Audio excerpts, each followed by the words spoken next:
अस्सलाम वालेकुम friends, welcome back to Top Smarties. Drama serial Tum Bin कैसे जिएं। कभी कभार की हुई नेकियां हैं गले पड़ जाती हैं, जैसे कि मंजूर साहिब की अदनान साहिब को अपने घर रखने का फैसला उनके गले पड़ गया कि आज उनकी बेटी को ही बदनाम कर दिया, उनके घर का शहराजा बखेर दिया। अदनान साहिब जो कि खुद ज़ारा पर बुरी नज़र रखते थे, अपने गुनाह को छुपाने के लिए साद पर सारा इल्ज़ाम लगा दिया। साद और ज़ारा अपनी सफाई में कुछ कहना भी चाहते हैं, लेकिन कोई सुनना ही नहीं चाहता। ऐसे में ज़ारा ज़ैनी के सामने सफाई पेश करने की कोशिश करती है तो ज़ैनी भी भड़क उठी। ज़ारा, तुम तो हमेशा हमारे रिश्ते के दरमियान में थी। तुम्हारी वजह से साद कभी मुझसे मोहब्बत नहीं कर पाया, कभी इस रिश्ते को ईमानदारी से नहीं निभा पाया। क्यों? आखिर तुमने मेरे साथ ऐसा क्यों किया? तुम तो आदिल भाई के होते हुए भी इसके साथ राब्ते में थी। क्या आदिल भाई तुम्हारे लिए काफ़ी नहीं थे? अब तो ज़ैनी ने बहुत बातें की और ज़ारा तो बस अब हक्की बक्की अपनी बहन को देखती रही कि इसके दिल में मेरे लिए कितना जहर है। ऐसे में माहीन भी आ जाती है। ये सारा तमाशा देखकर माहीन के तो औसान हता रह गए, ये क्या हो रहा है? तो अदनान भाई अब जल्दी से सारा किस्सा कहानी सुना देते हैं। तुम्हारी बहनों पर बुरी नज़र रखता है ये साद। तुम्हारी छोटी बहन से तो मंगनी कर रखी है, लेकिन तुम्हारी बड़ी बहन पर भी बुरी नज़र रखता है। साद ने तो इस घर का शहराजा बखेर कर रख दिया, बहुत बुरा किया साद ने। अब तो माहीन हैरानगी से कभी साद की तरफ देखती है और कभी ज़ारा की तरफ, लेकिन ज़ारा भी रो पड़ी और माहीन के सामने सफाई पेश करने लगी। माहीन, जैसे ये अदनान बता रहा है ऐसा कुछ भी नहीं है, तुम तो जानती हो ना मैं और साद बहुत अच्छे दोस्त हैं, इसके अलावा कुछ भी नहीं, तुम तो मेरा यकीन करो। लेकिन जहाँ पर कोई यकीन नहीं करेगा, कोई एतबार नहीं करेगा, वहाँ पर माहीन भला बहन का यकीन कैसे करेगी? मंजूर साहिब का भी तो यकीन डगमगा चुका है, तभी तो साद पर इल्ज़ाम लगाने लगे। तुम्हें तो मैंने खुली छूट दी थी मेरे घर आने की, इसलिए दी थी कि तुम मेरी ही इज्जतों पर बुरी नज़र रखो। क्या तुम्हारे लिए ज़ैनी काफ़ी नहीं थी?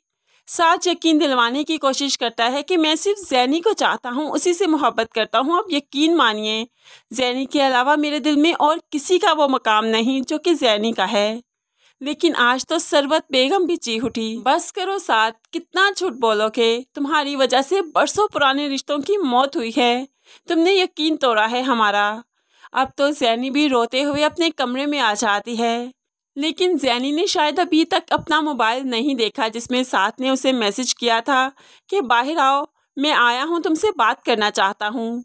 जब तक ज़ैनी वो मैसेज देखेगी बहुत देर हो चुकी होगी, क्योंकि साद पर किसी ने एतबार नहीं किया, उसे जलील करते हुए अपने घर से निकाल दिया। तो साद भला इस मंगनी को अब कैसे कायम रखेगा? ये मंगनी तो अब टूट ही जाएगी। लेकिन ज़ारा जो कि ससुराल की डसी हुई यहाँ पर आई, तो आकर मेके वालों ने भी तो वही किया, उस पर एतबार नहीं किया। ज़ारा तो खुद को बहुत अकेला फील करती है, बहुत रोती है।